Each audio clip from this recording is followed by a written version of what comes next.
for waking up and joining with me on our Noongar Boodja, the most wonderful country on earth. First of all, I'd like to thank all of our elders and our current leaders for being the caretakers of this wonderful land in which I live and in which we all live here in the Fremantle and Perth region. For those that don't know me, I'm Jodie. I run PB West. PB West is an organisation that's created specifically to advocate, lead and facilitate personal safety, self-empowerment and self-determination for all. Look, my qualifications include sociology, education, social program evaluation, parenting skills, many different types of parenting training and advocacy, particularly the safety of children. So I believe that we can build on the abilities and capabilities of all people to help create a safer world for children and families as well as communities.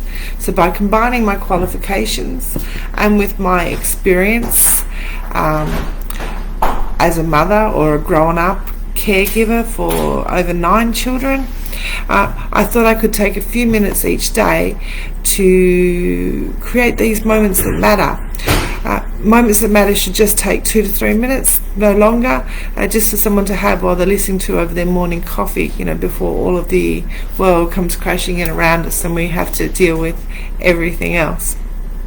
And sometimes when that happens, our mind does wander and we just get to doing, and it becomes a little bit robotic and we're caught in that process of just doing.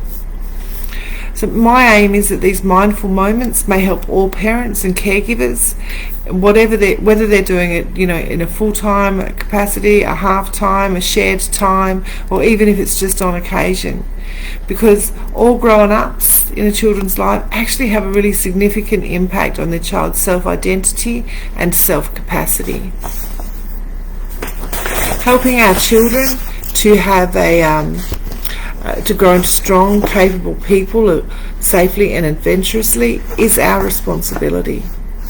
And I just want to start by saying a huge thank you, because to be a parent is an amazing thing.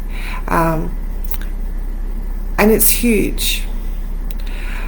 I know that being the parent or the responsible person in somebody's life is not only a huge responsibility,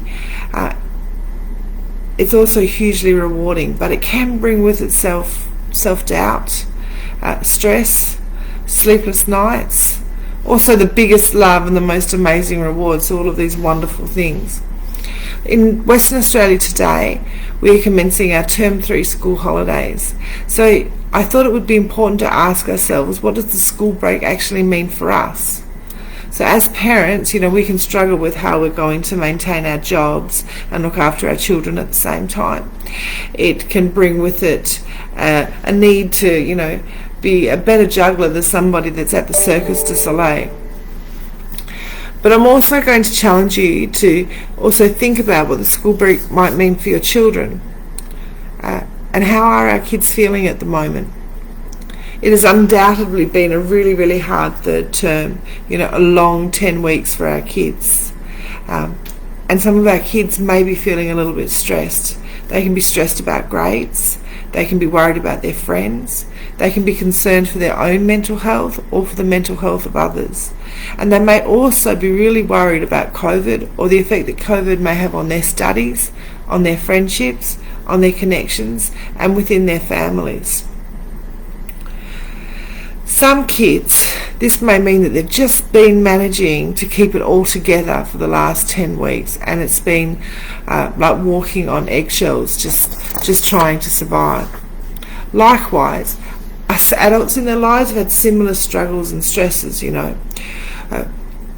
So what I hope that we can do is that we can try to use this term break as an opportunity to bring everybody back together so that we can reconnect on all levels and re-establish some of those feelings of safeness, connection and attachment. And all of this will help to assist our kids to know that they are not alone and that our families are strong and that we are there for them. Today is actually a public holiday for most parents in Western Australia, and it's a good opportunity to take some time to talk with our children and find out actually what they're feeling, and also to talk with them and let them know what we are feeling too. But don't freak out. I'm not suggesting that we sit down and have like huge stressful conversations that may make some people feel anxious or unsafe in any way. I'm talking about taking those little mindful moments, because these are the golden opportunities in parenting. I actually do have a few examples of words we can use. If you're a little bit concerned, we can use words like, it's been a busy term with lots going on. What might help you to get the most out of this break? Now this is really good because it provides the child with the opportunity to come up with their own solutions and ideas and be a decision maker and have some self-determination in their own lives. Or we could simply ask, what would you like to do over the holidays that would give you joy, happiness, or be fun? Or even, what do you think we could do as a family so that we can have some fun together? It's important that we are able to acknowledge how hard Term 3 has been on everyone, and we can ask our kids if they may have noticed some things that other kids or that any kids are finding hard. This is one of my favourite strategies, and it's a real PB strategy, so we're taking it one step removed, so kids aren't feeling all stressful about themselves and thinking, oh my gosh, have I got it wrong, have I got it right? We're just asking them to notice what's going on around them. And when we do this, they can actually be a little more critical. They can look at the information from a bird's eye point of view and really tell us what they think might be going on around them. This helps us to know what's actually going on for our children. We can also then ask our kids, once they've let us know what's going on around them, what do they think somebody might be able to do to help themselves feel safe, even if this was going on.